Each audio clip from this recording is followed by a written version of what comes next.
What's that? Why are you against supporting Ukraine? Because it does not advance American interests, and as the U.S. president, I'm not running for any other role other than looking after the interests of Americans. However, my plan to end the Ukraine war will actually be probably better for Ukraine. At least it comes out with its sovereignty intact. How so? Which is not the plan they're on right now. You mark my words, the way this war ends right now, without the U.S. actually stepping in and saying we're not going to fund any more of it, is going to be some post-Zelensky warlord takes over with a couple $100 billion of American military equipment, just like what happened after the Soviets invaded Afghanistan, and you see how far that got. Vivek, did you? You referred to President Zelensky as some guy in cargo shorts. If you were I think I said, that's not what I said. I said some guy in cargo pants. Sorry.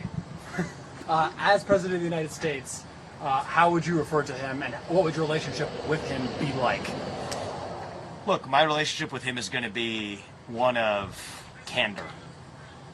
Radical candor. Okay?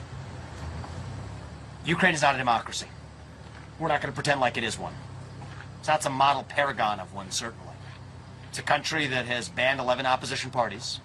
It's a country that has consolidated all media into one state media arm. It's a country that is behaving like it has incentives, because it does have those incentives, to drag and chain gang the U.S. into a war against a larger adversary.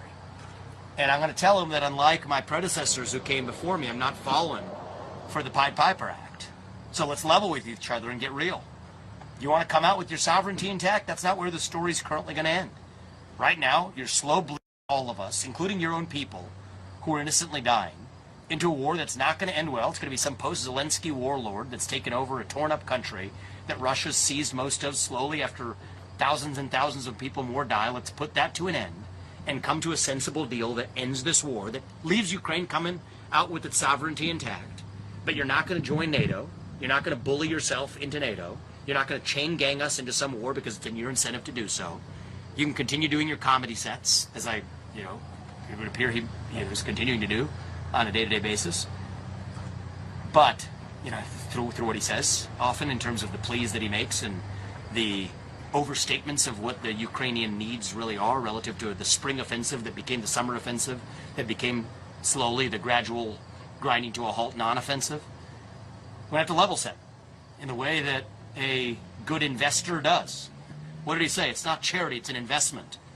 Well, that investor has now a right to bring some accountability to a guy who has dragged us far deeper into war than we need to be. And so I'm going to get real with him. That's the answer.